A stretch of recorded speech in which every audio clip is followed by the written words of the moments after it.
Bem-vindos, bem-vindas para mais uma live de perguntas e respostas. A temática, como sempre, é o viver de design. Quem não quer, né? Quem não quer prosperar nessa profissão que é tão apaixonante? A gente está fazendo isso para que mais pessoas possam viver essa profissão de maneira próspera e rentável, para que mais pessoas possam se valorizar, possam ser valorizadas também pelo mercado, possam cobrar mais e assim o mercado de design se fortalece, evolui, mais pessoas podem ter acesso a esse tipo de serviço, um serviço de qualidade. Então é por isso que a gente está aqui compartilhando a nossa prática, a nossa experiência ao longo desses 8 anos aí que a gente está nessa peleja, empreendendo no design e sendo muito feliz, né? Então é possível sim a gente viver de design de maneira próspera, de maneira rentável, mas para isso a gente precisa de muitas coisas, né? A gente precisa ter muito bem claro o nosso processo, precisa ter clareza daquilo que a gente faz e faz bem, né, para poder realmente oferecer um serviço de qualidade como um especialista. E é uma das coisas que a gente vem batendo aqui, né? A importância da gente se especializar, de ter o nosso foco de atuação, para daí sim ser reconhecido por tal entrega, né? Então vamos lá que já está chegando as perguntas aqui, mandem mais aí para a gente poder trocar, crescer todo mundo junto, a partir das nossas experiências. É uma oportunidade rica para todo mundo crescer. Lembrando que a gente tem, além dessa live de perguntas e respostas, a gente tem também uma live de conteúdo que acontece todo mês e também é possível ter uma mentoria 1 a 1 comigo, ao vivo, para trazer todas as suas dúvidas direcionadas para a sua realidade, para o seu negócio, e também uma avaliação de portfólio com o meu sócio e líder de criação da Valkyria, o Matheus Pinto. Então é isso. Vamos à primeira pergunta então. Pergunta da agência Ímpar. Como vocês entregam os arquivos de um projeto de identidade visual? Drive ou online? Drive online, né? Boa pergunta. Olha, a gente costuma compartilhar um link, né, para o cliente poder fazer o download de todos os arquivos que são necessários para a implementação de um projeto de identidade visual. Aqui a gente utiliza o Dropbox, né, como uma rede, um servidor na nuvem.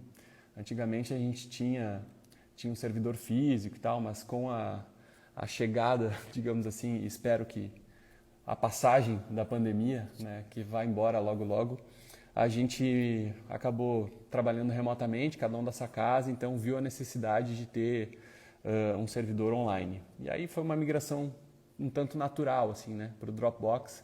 E hoje o Dropbox tem muitos recursos e que é possível compartilhar diretamente uma pasta inteira praticamente com o cliente, né? Então o cliente tem acesso a essa pasta, a gente pode deixar por um período ou não, até para não ficar pesando isso no nosso servidor, mas a gente fornece, né, todos esses arquivos de uma forma online mesmo, né?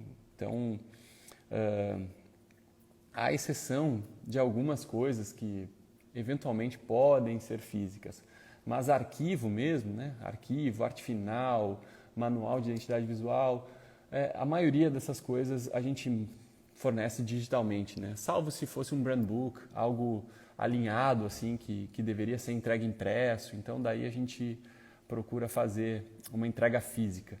Mas como eu falei, né, com essa situação aí que o mundo todo viveu, a gente migrou tudo para um formato digital e hoje o cliente recebe tudo digitalmente assim depois que o projeto encerra, né?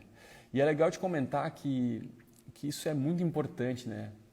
A entrega de todos os arquivos.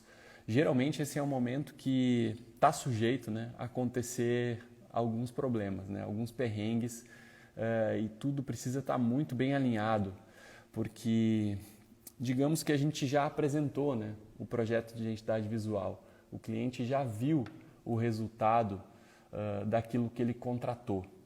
Então é muito importante que a gente tenha um zelo e uma atenção para continuar nesse nível de qualidade na hora de entregar os arquivos finais, para que o cliente continue percebendo o valor do nosso trabalho e não fique com uma imagem deturpada assim, daquilo que a gente faz, sabe?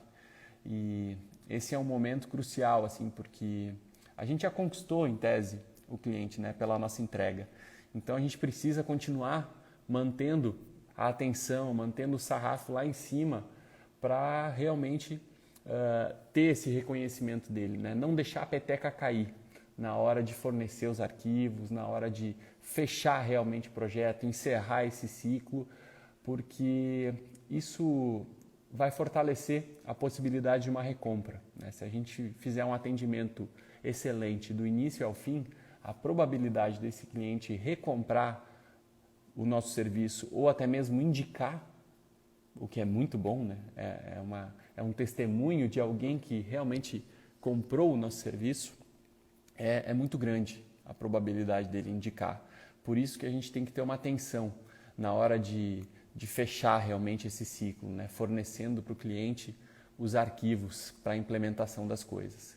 E aqui na Valkyria a gente tem uma transparência muito grande com relação a isso, né? A gente realmente dá tudo que o cliente precisa para que ele possa implementar com as próprias pernas, porque não é do nosso desejo ter uma manutenção com esse cliente. Assim. Nosso projeto é início, meio e fim, então a gente trabalha muito por job, a gente não tem nenhum contrato de FII mensal hoje, né, com uma manutenção assim, a partir de número de horas, né, que o cliente nos paga por isso.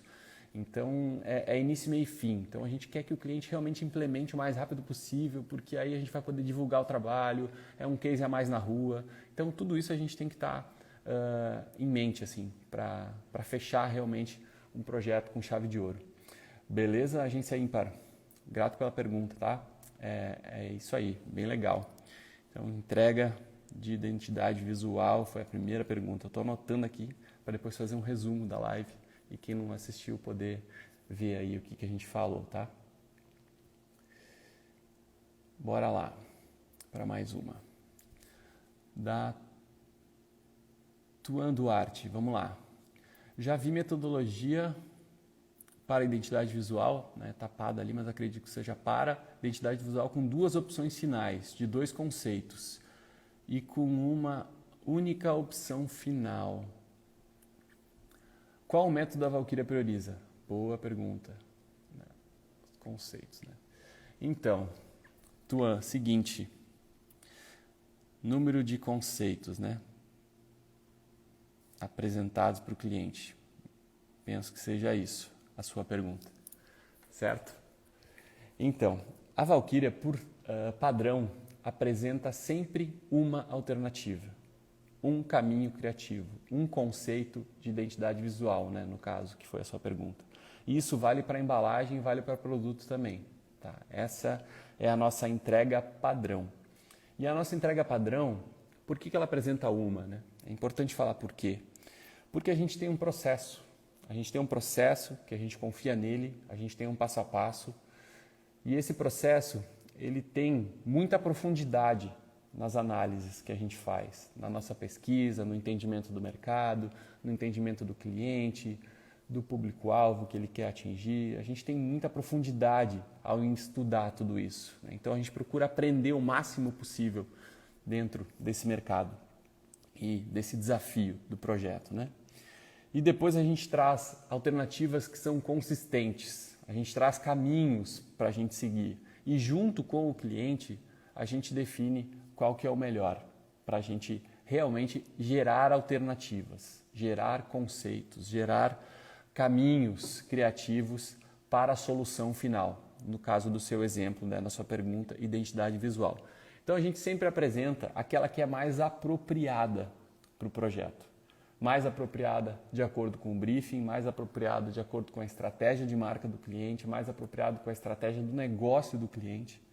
Então a gente realmente olha para isso, para o famoso e famigerado aqui da Valkyria 2PCA, processo, profundidade, consistência, adequação. É apresentar aquilo que é mais adequado, mais apropriado para o nosso cliente. Por isso, sempre uma alternativa, a melhor alternativa. A alternativa que é mais apropriada para, de fato, descobrir as oportunidades que estão esperando ali para serem reveladas, né? Não só aquela que vai resolver o problema, mas aquela que vai trazer mais resultado para quem está nos contratando. Então, por isso, sempre uma alternativa. Ah, Moisés, mas vocês sempre apresentam isso e quando o cliente obriga vocês por contrato ou a política dele é essa?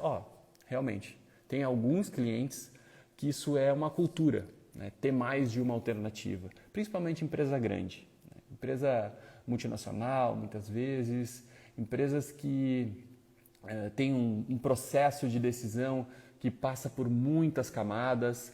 Então, quem está nos chamando muitas vezes é um departamento de marketing, esse departamento de marketing vai reportar para a diretoria vai reportar para a presidência. Então, ali é um momento de ver mais conceitos. Então, se a gente é, digamos assim, contratado para trabalhar para uma empresa que tem essa cultura de mais de uma alternativa, a gente prevê isso na hora de precificar, né? Então, ao invés de horas disponíveis para chegar em um caminho, no caminho que é mais apropriado, a gente vai apresentar 3 caminhos que são apropriados, né? E esses 3 caminhos são devidamente cobrados na proposta comercial, né? A gente cobra por esse tempo a mais de desenvolvimento que vai ser necessário para a gente ter 2 ou 3 ou 4 ou 5, dependendo de quantas alternativas o cliente quiser. Mas isso é um risco, tá? Isso tem que ser algo muito bem pensado, né? junto da criação e com o cliente muitas vezes, para que não vire um Frankenstein, assim, né? Para que não pegue um pouquinho da solução A com um pouco da solução B e com o acabamento da solução C, sabe? Então não é isso, né? É ou o caminho A, ou o caminho B, ou o caminho C. E aí, bom, não é bem isso, tá? Vamos lá, quantas rodadas de ajuste a gente tem contratados? Beleza, posso gerar mais uma em cima desses caminhos aqui, sabe? Então, aí depende muito, né, do tipo de relacionamento que a gente constrói com o cliente. Mas, por padrão, a Valkyria sempre apresenta uma alternativa para o cliente. E eu falei aqui em rodadas, né, de ajuste e retrabalho, nesses moldes padrões, assim, na grande maioria das vezes, a gente não tem limite de refação. E quando a gente fala isso, as pessoas, nossa, mas vocês não limitam o número de ajustes e apresentam uma só, como isso, né? É bem assim, é bem assim. Por quê? Porque, de novo, o processo com profundidade, com consistência, vai trazer uma solução que é apropriada. Então, a gente vai construindo essa solução ao longo do desenvolvimento do projeto. E a probabilidade de ter muito retrabalho ou da gente ter um projeto reprovado é infimamente pequena, é infimamente menor do que se a gente apresentasse mais alternativas, né? Por isso que a gente insiste em utilizar essa abordagem, né? Essa abordagem que nos permite ter previsibilidade, né, do resultado final. Não que vai ser todo mundo igual, né? Não que a gente vai chegar sempre no mesmo resultado, não é isso que eu estou falando. A previsibilidade de resultado é saber que a gente vai chegar lá, vai fazer o passo a passo e vai ter um projeto aprovado.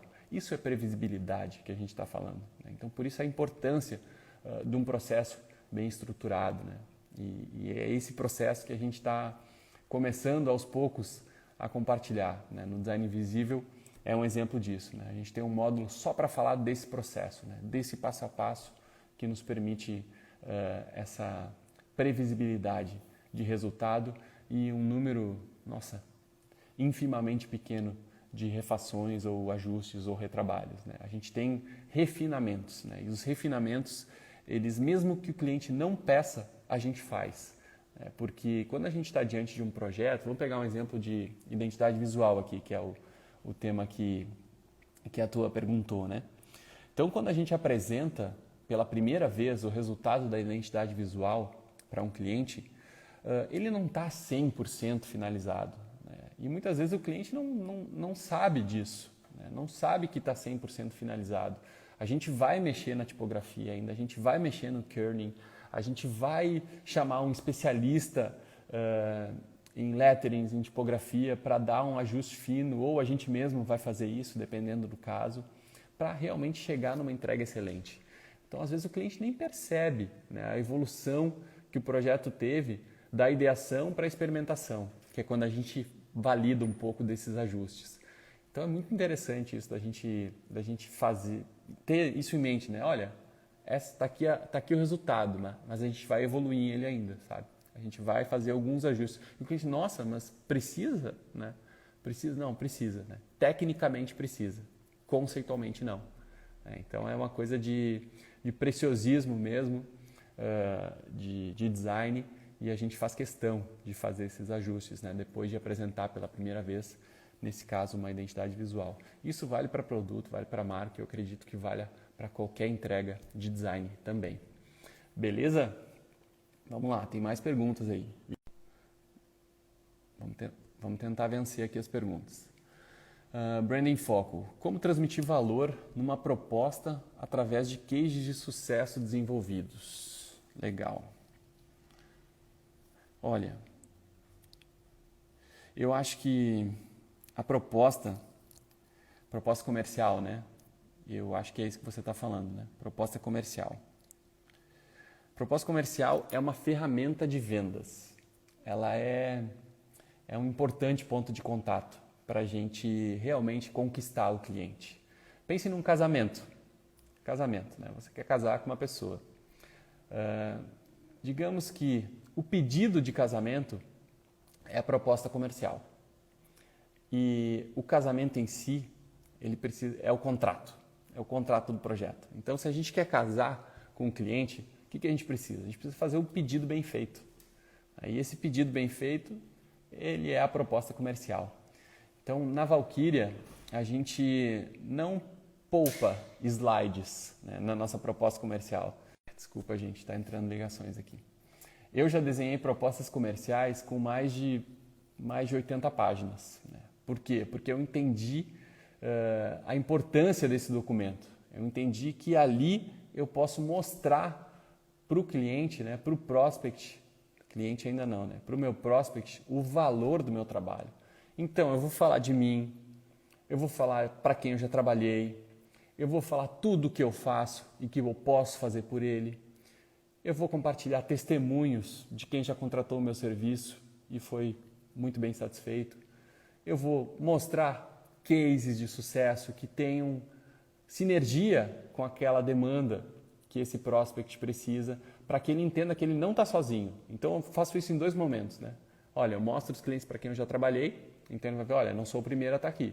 E eu mostro também cases que comprovam a minha expertise, o meu repertório naquilo que ele precisa.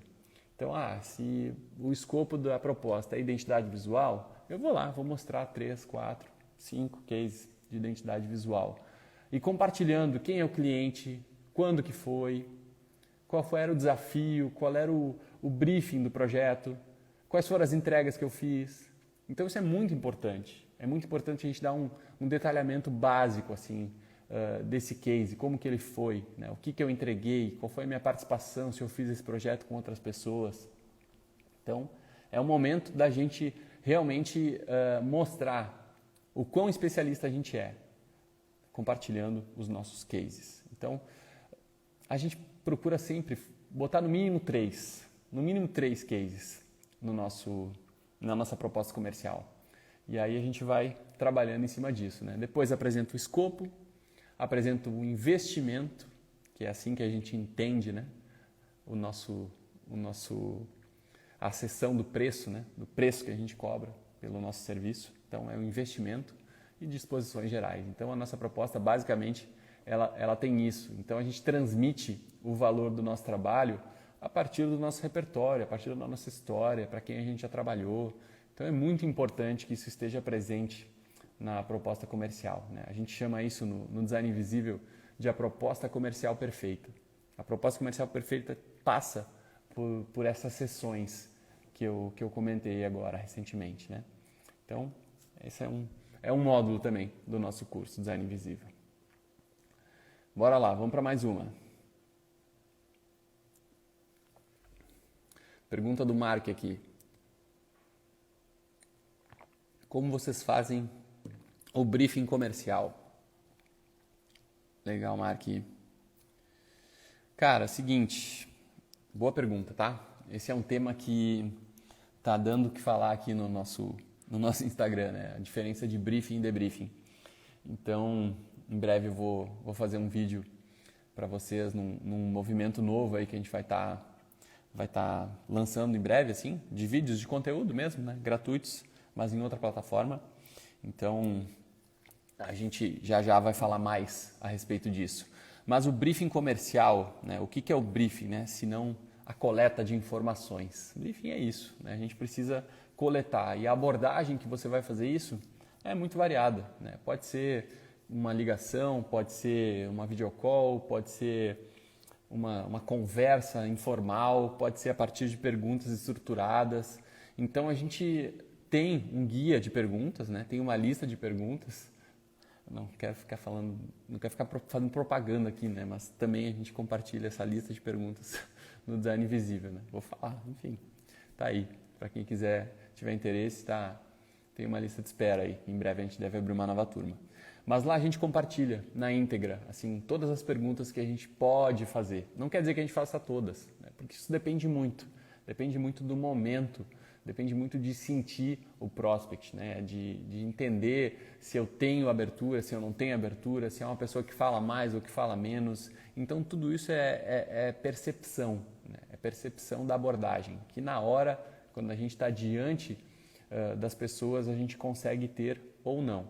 Mas basicamente o nosso briefing comercial, a máxima dele, ele tem essa questão do servir. Então, sempre, né? Primeiro sirva, depois venda. Vamos entender realmente o cliente servindo ele. Então, perguntar também é uma outra coisa muito importante. Fazer perguntas, e aí é perguntas sobre o contexto. Então, vamos avaliar como é que estão as vendas, como é que está o negócio. É perguntar de tudo, né? Perguntar de tudo que está relacionado ao negócio. Deixar o cliente falar, não interromper o cliente, não trazer conselho para o cliente. Então ali a gente está entendendo, a gente tem que ter a humildade de se colocar no lugar do aprendiz, né? Aí a gente consegue ser um bom vendedor de serviço de design, né?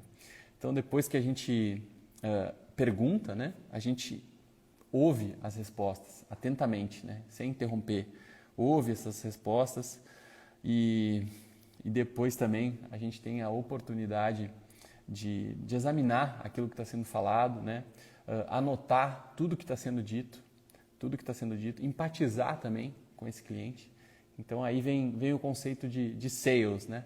Serve, ask, listen, empathize e summarize, né? A gente tem isso bem claro, assim, né? Que essa é a etapa. Eu preciso servir, eu preciso perguntar, eu preciso ouvir, eu preciso empatizar com ele e eu preciso anotar tudo, né? E quando ele terminar de falar, eu posso retomar tudo que ele disse, né? Isso é um gesto de respeito, de beleza, então tá, pelo que tu me falou aqui, os negócios estão assim assado, tu comentou que teu desafio é esse, vocês estão com dificuldade de atingir tais e tais e tais mercados, você acredita que, né, uma nova marca vai melhorar o seu serviço, mas você ainda não teve uma experiência com design na sua empresa, isso, aquilo, o escopo é esse, é isso aí?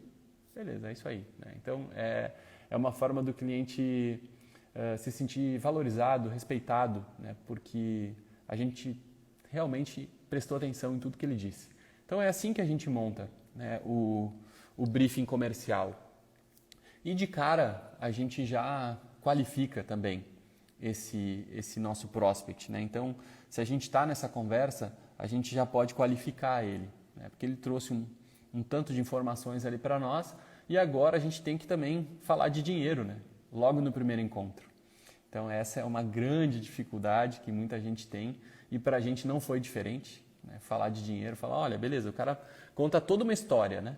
E aí a gente precisa dizer para ele que para resolver toda essa história que ele nos contou, o orçamento varia de 70 a 50 mil reais. E aí, vamos seguir? Como é que fica esses valores para ti? Então, a gente precisa falar isso. A gente precisa falar disso logo, né? Logo. Porque senão, a gente vai investir muito tempo para fazer uma proposta comercial perfeita para quem não está no tempo de compra ou para quem não tem orçamento disponível para contratar o nosso serviço. Então, por isso que a gente, digamos assim, atalha um pouco os processos e já fala logo de dinheiro no primeiro encontro, fala logo de grana, né? Para que a gente possa ter ali diante de nós uma uma oportunidade real de cliente, né? Uma oportunidade real que pode vir a se tornar nosso cliente a partir de um aceite de uma proposta comercial. Então é assim que a gente faz, tá, Mark? É essa forma que a gente encontrou assim para desenvolver um briefing de design. Depois que a gente qualificou, o cliente disse, não, beleza, é isso aí, bora lá? Não, faz sentido, né? Tá dentro do que eu tinha imaginado, ou tá dentro das pesquisas que eu venho fazendo. Ótimo, então tá. Preciso de 2, 3 dias aqui para estruturar uma proposta, né? Às vezes eu posso apresentar no dia seguinte a proposta, porque desenhar a proposta na Valkyria hoje não é desafiador no sentido de tempo, né? A gente consegue fazer propostas comerciais muito rápidas, porque a gente tem uma planilha de precificação e a gente tem um template padrão para desenvolver essa proposta. Então, é rápido, só que muitas vezes a gente tem muitas propostas para serem feitas, eu tenho outras coisas para fazer, tem conteúdo para gravar, e aí a gente vai acumulando algumas atividades que não dizem respeito só ao comercial, né? Então, se você é urgência, né? Que cria, que vende, que faz o financeiro, administra, você sabe melhor do que eu o que é isso, né? O que é fazer muitas coisas ao mesmo tempo, além de vender, além de criar e tudo mais, né? Então, é um desafio a gente poder encaixar isso na nossa rotina, mas se eu fizesse só isso na Valkyria, né? Só parece pouco, né? Mas é muito, e muito importante. Mas se eu tivesse só essa atividade no meu job description, certamente eu faria proposta assim, ó, muito rápido, né? Porque já tem ali os textos padrões, muitas vezes, né, que a gente utiliza para cada demanda, para cada escopo. A gente joga na planilha de precificação, já tem um histórico de horas também, porque a gente já desenvolveu muito projeto de produto, muito projeto de marca, muito projeto de embalagem.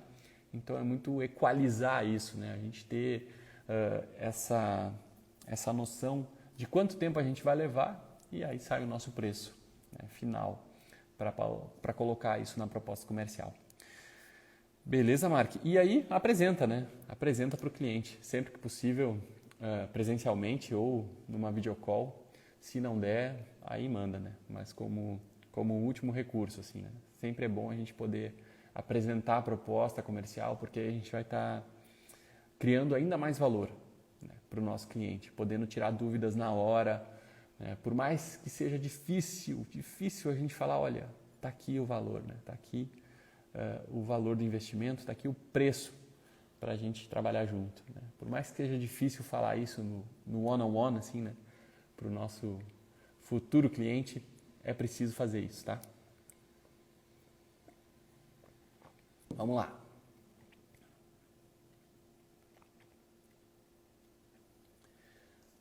Mais uma aqui. Espera aí que deu creps aqui. Vamos lá. Pergunta do Post-it. Vamos lá, Post-it, sempre com a gente aí. Grato pela moral. Se o lead está disposto a investir, mas não tem clareza, qual a melhor forma de dispensar? Olha, desafiador, né? Se ele não tem clareza do que ele quer, muito provavelmente ele não pode avançar, né? Porque está disposto a investir é uma coisa, né? Mas está disposto a investir no quê? Então, se ele não tem clareza, se ele quer ou muitas vezes não sabe o que ele precisa, né? Se ele não sabe o que ele precisa, ele não sabe quanto ele tem para investir também. Porque se a solução, digamos assim, do problema dele for algo que vai além da disponibilidade de investimento dele, será que ele vai querer investir mesmo assim? Então, isso é muito perigoso, assim, né? Falar disso, né? Eu fiz um Drops recentemente, né? Sobre a clareza. Quando o cliente não tem clareza do que ele quer. Se alguém não assina ainda o Design Drops, eu recomendo aí para... Na verdade não foi um Drops, agora foi uma live aqui de conteúdo. Na semana passada eu falei sobre isso, né? Se eu não me engano. Quando o cliente não tem clareza do que ele quer, como que a gente lida com isso? Quando o cliente não sabe o que quer. Então, tem uma live inteira sobre isso. E ali eu dou algumas dicas do que fazer, né? Para a gente contornar essa situação, né? Que é desafiadora. Ó, Criativando me lembrando, foi isso aí, né? Valeu. Memória aqui já tá meio capenga. Mas vamos lá. Vamos para mais perguntas aqui, que hoje o pessoal se empolgou, hein? Vamos lá. Aqui. Pergunta da Lua de Luar. Existe uma certa resistência de alguns clientes ao responder o briefing por escrito? Tá, isso é uma afirmação, né? E aí eu acho que na sequência vem a pergunta. Existe uma certa resistência a preencher o briefing por escrito. Tá. Como facilitar essa coleta de informação? Olha, a gente não tem esse questionário, tá? Por escrito. A gente não utiliza isso, assim, de mandar para o cliente e coletar essas informações dessa maneira. A gente sempre faz uma reunião, né? Uma reunião que pode ser presencial, pode ser uma reunião por videoconferência. Não tem essa possibilidade, né, da gente simplesmente mandar um questionário, um Typeform, um Google Form para o nosso cliente para que ele responda isso, tá? Primeiro porque a gente acredita que tem certas coisas que é só no 1 a 1, assim, sabe? Que a gente consegue coletar. Então é mais interessante que a gente possa fazer essas perguntas e ver a linguagem não verbal também do cliente, né? Numa reunião. E ter essa possibilidade de bater um papo, sabe? Bater um papo, deixar o cliente mais relaxado, porque se a gente for parar para pensar, quem gosta, né, de responder um questionário assim extenso, né, que precisa de muitas informações? Eu não gosto, particularmente eu não gosto. Então, dentro daquele conceito de sales, eu vou empatizar com o meu cliente, né? E o que eu empatizo com ele? Eu gostaria de fazer isso. Gostaria de ter que responder um questionário gigante assim, botar textão. Não, eu gostaria que falando só, né? Alguém realmente interessado em saber o que eu tenho para dizer e eu falar. E essa pessoa anotar, gravar, enfim.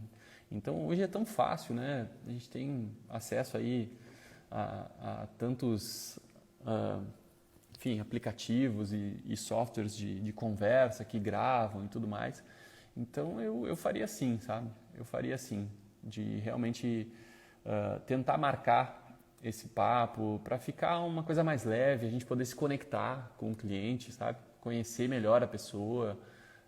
Isso é muito importante para o projeto, né? A gente saber para quem a gente está projetando, né? Para que a gente consiga chegar em algo que é mais apropriado, mais adequado para aquela pessoa, para aquele desafio que ela tem. Então, a gente não faz aqui assim, tá, Lua? E não quer dizer que tá errado, tá? É só a abordagem que a gente escolheu fazer. Porque a gente entende, né, pela nossa prática, que é mais rico assim. Mais rico a gente poder ter esse momento de troca, né? Esse momento de se conhecer mais, de falar, de não ter essa rigidez, assim, que é essa frieza, na minha opinião, assim, de responder um questionário online, sabe, digitando. Mas não quer dizer que está errado, tá? Vamos lá. Pergunta, Criativando. Qual a melhor forma de abordar uma empresa sem ser muito invasivo, sem ir lá fisicamente? Rapaz. Melhor forma para abordar um pitch é chamar a atenção dele, né? Eu já fiz, o que eu fiz? Agora já nem sei mais o que eu fiz, mas eu fiz algum conteúdo, né, com relação a isso, né, de 3 formas de chamar a atenção do seu pitch, né, do perfil ideal de cliente hoje. Então, se eu não me engano, a primeira delas é melhorando, assim, se posicionar, né, que a gente se posicione para trabalhar melhor a nossa reputação.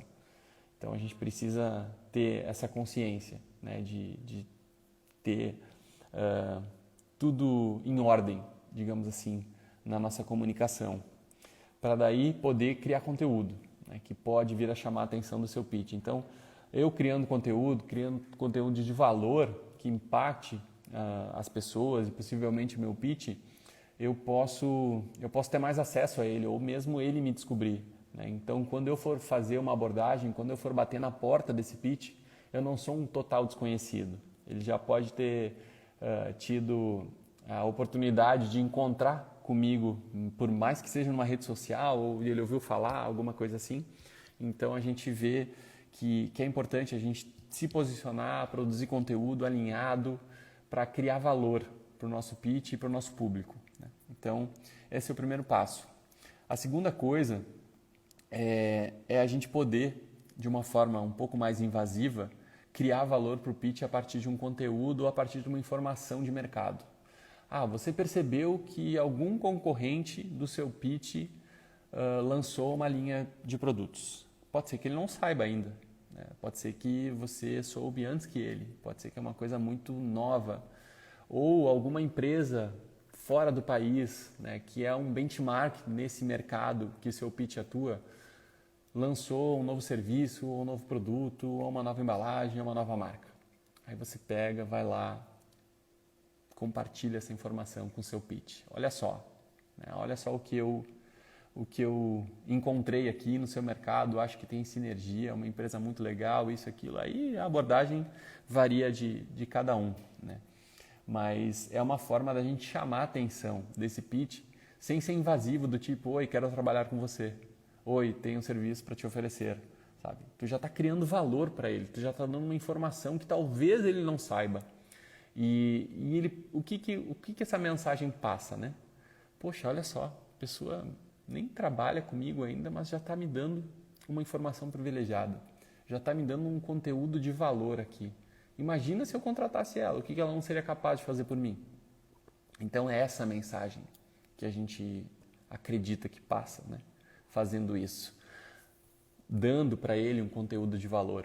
E não precisa ser só uma informação privilegiada de um concorrente que lançou, pode ser que você teve acesso a uma pesquisa, a um reporte de tendências do mercado do seu pitch, e ele provavelmente não viu esse reporte de tendência, e você vai lá e fornece para ele um insight legal. Olha, em 2025 vai acontecer isso no seu mercado.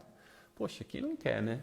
Quem não quer ter isso assim na bandeja? Eu ia achar incrível, né? Se alguém me desse uma informação assim privilegiada, ou uma tendência de mercado para daqui a alguns anos, e isso gerasse um valor no meu dia, eu pudesse tomar uma decisão mais acertada com relação a isso, né? Eu ia olhar com outros olhos para essa pessoa que teve essa atitude, né? Teve esse gesto. E outra coisa aí é o outro nível de excelência de valor, assim, né? De criar valor para a pessoa de uma forma muito mais intensa, assim, que é oferecer um projeto de degustação. Trabalhar de graça, Moisés? Mais ou menos, né? Eu já falei isso algumas vezes aqui. Não é trabalho de graça, né? É de uma forma consciente a gente investir numa prospecção, né? Investir realmente nesse nosso perfil ideal de cliente hoje, num prospect que tem essa característica, né? Não vai fazer isso para qualquer pessoa, né? Qualquer empresa, qualquer prospect. É realmente um prospect que é pitch. Então a gente pode oferecer para ele um serviço de degustação. Foi assim que a gente conquistou, por exemplo, empresas como Ambev e Faber-Castell, para vocês terem uma ideia de que isso realmente dá certo, funciona, né? Funciona para a gente, pode funcionar para vocês também, tá? Mas assim, a gente não foi fisicamente, né? Ali tem essa questão do ir fisicamente, né? Hoje em dia tem uma abordagem muito forte que é o social selling. Então, é uma prospecção nas redes sociais. E por quê, né? Porque está muito difícil a gente prospectar hoje em dia por telefone. Há 2 anos atrás, talvez, pré-pandemia, a gente ainda fazia isso, né? De ligar para as empresas, pedir para falar com fulano, pedir para falar com a ciclana. Isso era uma coisa que funcionava. Agora tu não encontra ninguém, tá todo mundo em casa. Então fica muito mais desafiador para conseguir falar com alguém, né? De uma empresa que é o nosso pitch. Por isso a abordagem via social selling tem funcionado, assim, né? Tem se mostrado uma abordagem possível, né, diante da situação que a gente está vivendo. Então é assim que a gente faz, né? A primeira maneira de chegar, muitas vezes, é pelo LinkedIn ou pelo Instagram. Mais difícil, tá? Instagram é mais difícil, mas LinkedIn eu acho mais, como é que é? Mais de bom tom, né? É de bom tom o LinkedIn. Então faz sentido, assim, para nós utilizar essa plataforma. E o que varia é a abordagem, sabe? É a abordagem. Eu vou chegar me vendendo ou eu vou chegar criando valor? Então, chegue criando valor, chegue servindo, porque aí a gente vai chamar a atenção desse nosso prospect, que é um pitch, né? Então, é desses que a gente tem que ir atrás, é desses que a gente tem que bater na porta. Os demais a gente reage, serve, né? Mas de uma forma diferente. Né? São aqueles que nos procuram. Então, esses a gente tem uma outra abordagem para trazer para dentro e converter, né, também, que é importante. Todos os prospects são importantes para o negócio.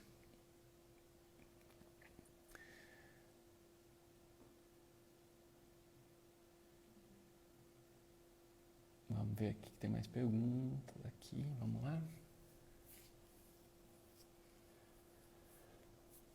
Mudou a pergunta aí? Não mudou, né? Deixa eu pegar aqui. Essa pergunta é grande, vou ter que ler ela aqui. Peraí. Ixi, perdi a pergunta. Tá, agora que peguei.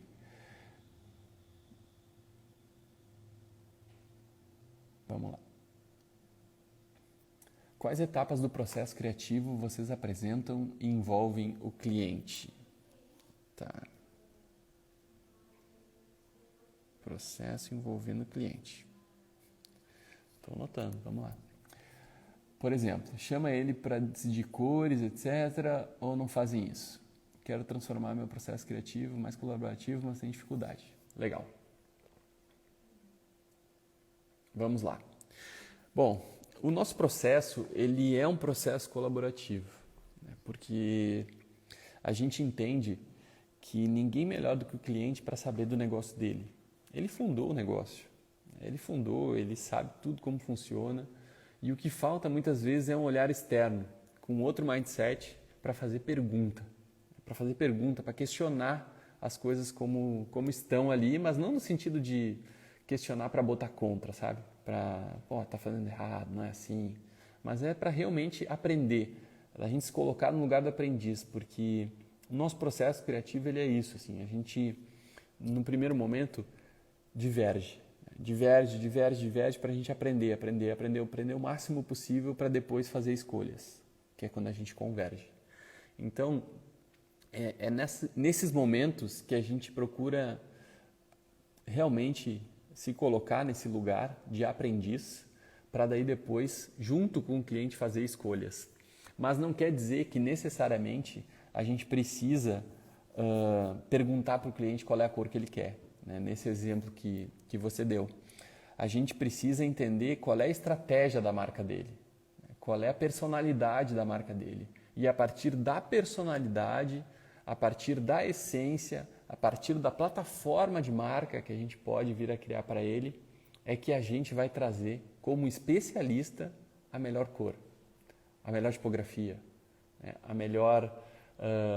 O melhor moodboard fotográfico, a melhor forma de se posicionar em redes sociais, por exemplo, né? A melhor diretriz para um website visual, olhando para essas questões assim.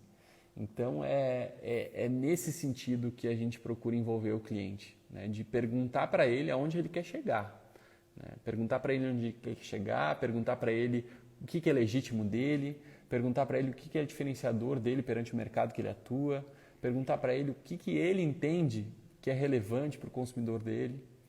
Então, é nesse sentido que a gente envolve o cliente, para trabalhar na estratégia. Porque na hora de definir design, ele pode cair numa situação de gosto pessoal, né? Do tipo, não gosto de verde, prefiro azul. Beleza, é uma questão pessoal e a gente pode levar isso em consideração. Mas a gente tem que olhar para a estratégia da marca, né? Se isso está fazendo sentido para a estratégia da marca. Porque se não estiver fazendo sentido, não pode ser por um capricho desses que a gente vai botar um trabalho fora, né? Porque o que a gente quer? A gente quer criar valor para as pessoas, para dar resultado para o nosso cliente, ou a gente quer agradar o nosso cliente porque ele gosta daquela cor? Então é isso que a gente precisa, no meu entendimento, tá?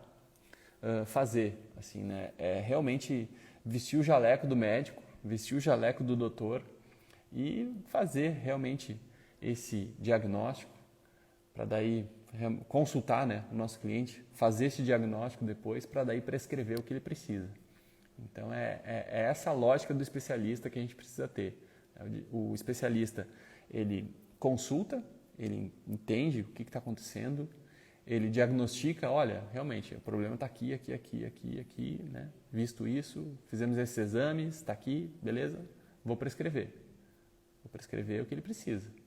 Então é assim que eu entendo que o designer deve atuar, tá? Nesse sentido, assim, é botar o jaleco mesmo do doutor, da doutora e fazer esse procedimento, assim, né? De encontrar aquilo que vai fazer a diferença na vida das pessoas, né? Para as quais esse nosso cliente serve, tá?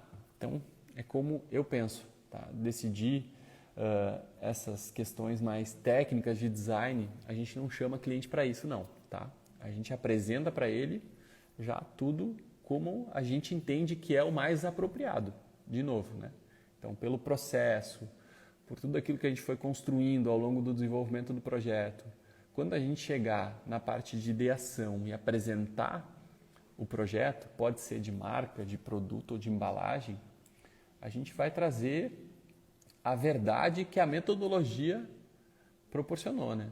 A gente não vai trazer o nosso gosto pessoal, muito menos o gosto pessoal do cliente. Claro que a gente leva isso em consideração, né? A gente pode perguntar para ele de referências e outras coisas, mas isso não é fator decisor para o projeto, né? A gente tem que olhar para as pessoas, o design é centrado nas pessoas. O bom design é centrado nas pessoas, né? Nas pessoas que vão usar determinado produto ou serviço. E é elas, né, que direcionam as nossas ações, né? E não o gosto pessoal ou o capricho do designer ou do seu cliente. É assim que a gente pensa e age aqui, tá?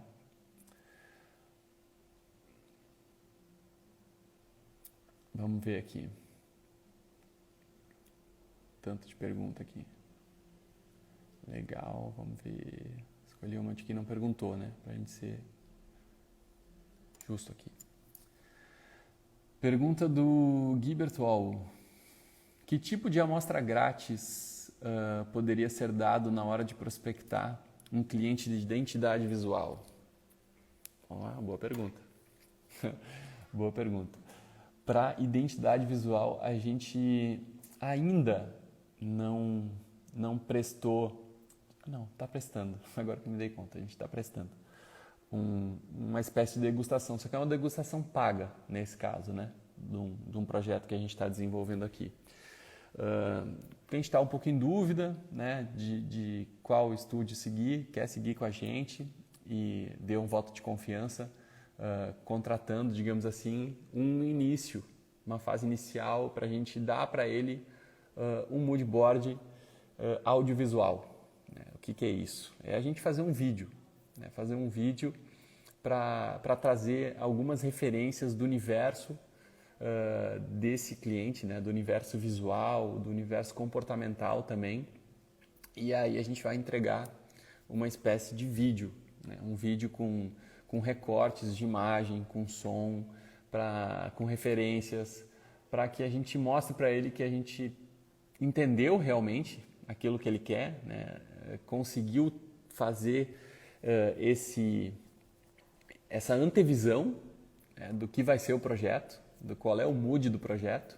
Só que nesse caso a gente está sendo remunerado por isso, mas eu vejo que esse trabalho de mood board, assim, né, fazer um trabalho preliminar, talvez até um vídeo, uma coisa mais simples, né, que não dê tanto trabalho, assim, não dê tanto trabalho é muito difícil, né, porque a gente vai querer conquistar o cliente, né, a gente vai querer, enfim, chamar atenção, criar valor para ele desde esse momento, né, Então, dá trabalho sim, mas a gente tem que ter noção de que é um investimento. A gente está investindo o nosso tempo ali para trazer um pitch. Por isso que eu digo, não dá para fazer para qualquer um. Não dá para fazer para todo mundo que bate na nossa porta. Vou te dar uma amostra grátis aqui. Não, tem que ser para aquela empresa que eu quero chegar, aquela empresa dos sonhos. Olha, poxa, consegui um contato na empresa dos sonhos. Aquela empresa que eu quero trabalhar, para a qual eu quero servir. Então aí sim, aí eu posso oferecer isso, né, em determinado momento. Posso fazer essa coisa gradual, né, de começar com um conteúdo que pode vir a servir para essa empresa. Depois eu vou pensar em alguma informação de mercado ou até mesmo um report, uma pesquisa de tendência que eu tive acesso e compartilho. E poxa, se nada disso ainda der resultado, eu vou para essa tentativa aí de projeto degustação, né? E não é sair desenhando identidade visual gratuitamente, assim, sem processo, sem briefing, sem nada, né? Então, para identidade visual, eu vejo que esse projeto preliminar de mood board ou até mesmo um diagnóstico, assim, ele funciona bem, né? Poderia ter até um diagnóstico do tipo quais as oportunidades de melhoria que a sua marca tem, né? O que a sua comunicação tem, ou o que a concorrência está fazendo, né? Faz uma análise da comunicação dos concorrentes dessa empresa que você deseja prestar um serviço, né? Como uma amostra grátis mesmo. Então é uma pesquisa que pode ser feita e já é um diagnóstico, né? Ele já dá um direcionamento e a prescrição ali pode ser o seu serviço, né? A prescrição dessa consulta pode ser aquilo que você tem a oferecer para esse prospect que pode vir a se tornar o seu cliente, né? Então eu vejo que é isso, tá? Para identidade visual é isso, assim. Para produto é mais fácil, né? A gente consegue materializar algumas coisas sem muitas informações e embalagem também, né? Mas identidade realmente é algo que não dá para sair desenhando um logo preliminar, assim, né? Para depois ter que fazer outra coisa totalmente diferente, né? Vamos ver se tem mais perguntas. Tem mais perguntas, mas nós já chegamos em 1 hora de live. Vou responder a derradeira aqui para fechar. A Leti Silva está perguntando aqui, e nesse briefing por vídeo, como provar o que foi dito pelo cliente? Briefing por vídeo. Caso na entrega, ele diga que não foi o que ele pediu.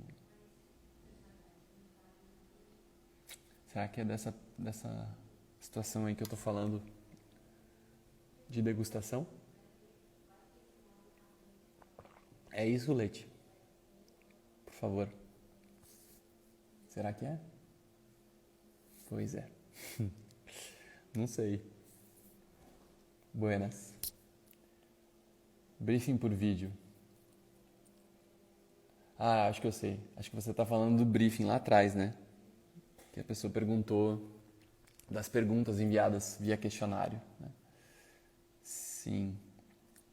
Então, um questionário por vídeo, né?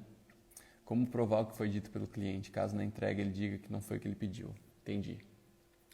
Olha, o que a gente faz aqui na Valkyria que realmente muda o jogo de verdade. Depois do briefing, a gente tem uma apresentação que a gente envia para o cliente, que é o debriefing. O debriefing, ele nada mais é do que o resultado de toda aquela conversa, tudo aquilo que a gente falou naquele momento. Às vezes por 1 hora, por 2 horas, já teve kick-offs de projeto de 3 horas. E a gente anota tudo nesse momento. A gente tem um questionário de perguntas que a gente abre o notebook na reunião e começa a perguntar, começa a conversar. E a gente normalmente não está sozinho, tem mais pessoas da criação. Tem 3 pessoas muitas vezes.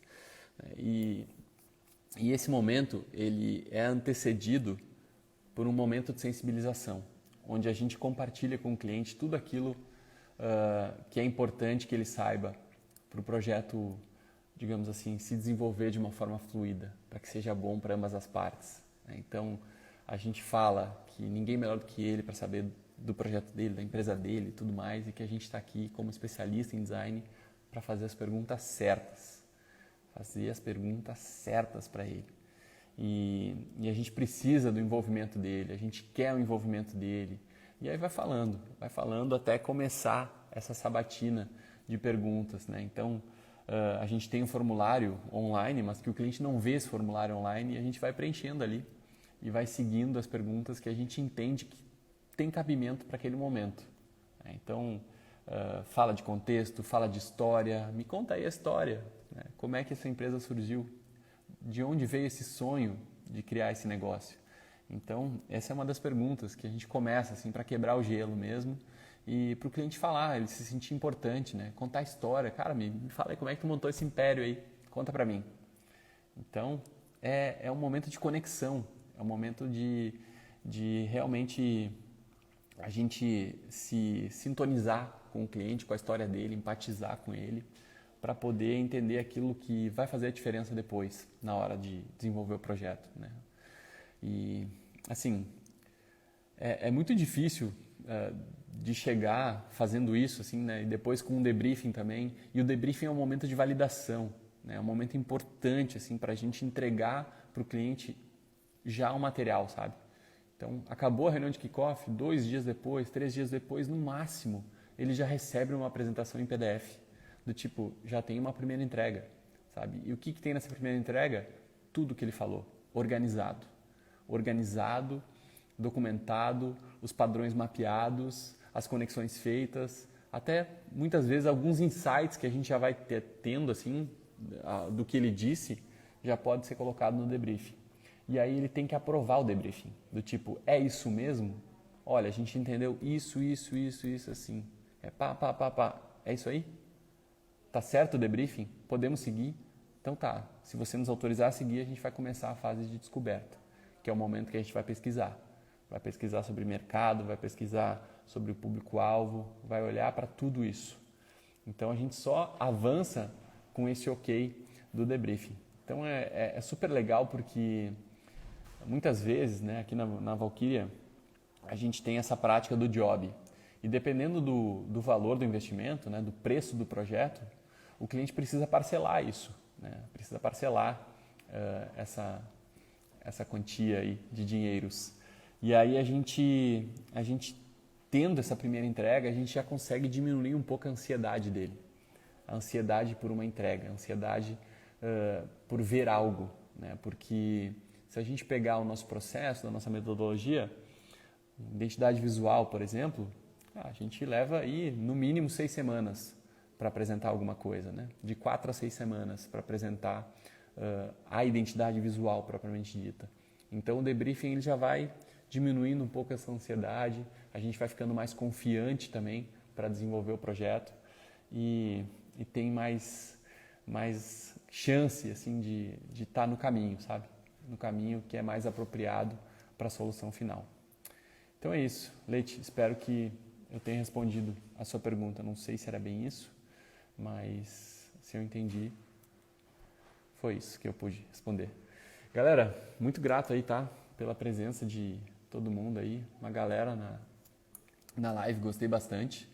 Grato aí, boa semana para nós e é isso aí, tamo junto, tá? Valeu!